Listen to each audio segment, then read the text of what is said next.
Step away from the entrance. Important people are arriving. That's what Victoria Hale, the company's operations director, said, her voice sharp enough for the entire lobby to hear. She eyed Amina Rhodes up and down, smirking at her modest car, mocking the way she arrived and threatening to call security if she didn't wait outside with the rest of the nobodies. Phones lifted, laughter spread. What Victoria didn't know was terrifyingly simple. The woman she was humiliating owned the entire company she was standing in, and in just 5 minutes, Victoria's own career would end at Amina's command. The glass tower of Hale and Branton Corporate Center reflected the sunrise like it owned the city. Employees, dressed in their polished pride, streamed through the revolving doors with the self-assurance of people who believed they were better than everyone else. But this morning, someone they considered less than them was about to shatter every illusion. Amina Rhodes stepped out of a modest sedan, the kind no one expected a power player to drive. He walked with quiet confidence toward the front entrance. Her mission today was simple: evaluate the leadership of the company she had recently acquired through a network of silent mergers. She owned everything inside that building, but not a soul knew her face. As Amina approached the entrance, Victoria Hale, the operations director, stood guard like a self-appointed queen of the lobby. Arms folded, chin lifted high, entitlement dripping from every word before it was spoken. Victoria's eyes narrowed. "You, stop right there." A few heads turned. A group of interns paused, sensing drama. Amina answered calmly, "I have a meeting on the 40th floor." Victoria scoffed. "Impossible. The 40th floor is reserved for executives and VIP leadership." Amina didn't move. "Good.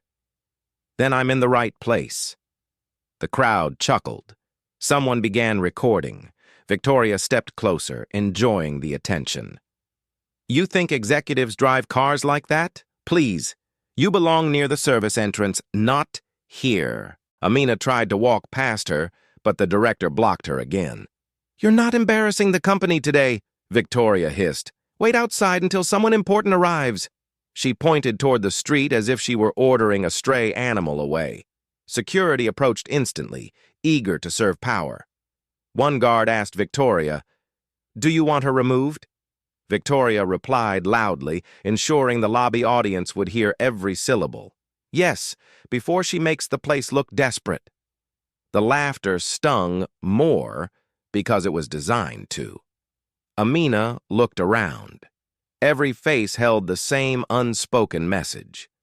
"You don't belong here." She pulled out her phone, not out of fear, but out of absolute certainty. Time check.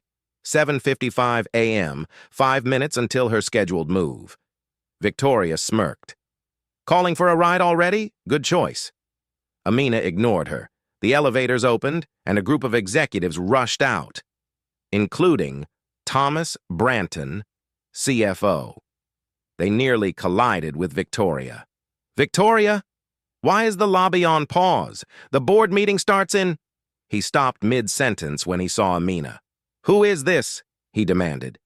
Victoria replied proudly, "Someone pretending she matters." Amina kept her voice level. "I do matter. More than you understand." Thomas sighed dramatically. "Lady, please stop wasting our time. We have critical business." Amina's phone vibrated. A new message appeared. "Board seated." "Ready when you are." She smiled. "Perfect timing." Victoria rolled her eyes. "If you don't leave now—" Amina raised one hand, silencing the room. Her voice carried like a verdict. "Let's make something very clear. I am not here to be interviewed, questioned, or removed. I am here to evaluate you." Thomas laughed nervously. "Who exactly do you think you are?" Amina tapped her phone once. The massive lobby screens flickered. Everyone turned as the company's internal dashboard replaced the morning news feed. Hale and Branton leadership restructure. New ownership, Rhodes International Holdings, 100% stake effective immediately, CEO, Amina Rhodes. Phones buzzed. Jaws dropped. Silence fell like a hammer. Victoria shook her head. No, that can't. Amina looked her dead in the eye. It can. It did. And you ensured your own fate when you mistreated the owner of your livelihood. Thomas stuttered. This is insane. We need confirmation. You had your chance to confirm when I walked in, Amina replied. An entire line of employees snapped their posture straight, suddenly aware of who they were staring at. Amina continued. I arrived quietly. I gave you the opportunity to show professionalism, respect, basic human decency. Her eyes locked on Victoria again. You failed every measure. Victoria's voice cracked. I only followed protocol. You created your own protocol, Amina corrected sharply. Discrimination, public humiliation, abuse of authority, all in the first minute. Security guards stepped back from Amina, now standing behind her, not against her. The CFO whispered desperately, We can fix this! Please!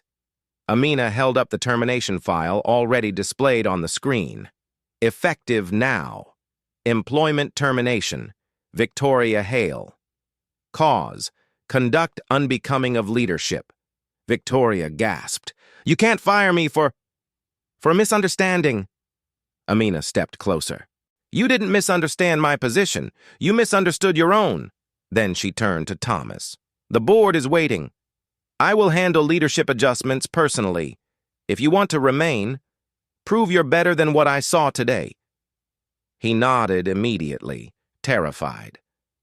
Employees stared at Victoria as if she had already vanished. Amina addressed the lobby one last time. Let today remind you, the way you treat someone you believe is beneath you says everything about what you deserve. She walked toward the elevator. Security opened the path with respect. As the doors closed, Amina's final words echoed. 5 minutes.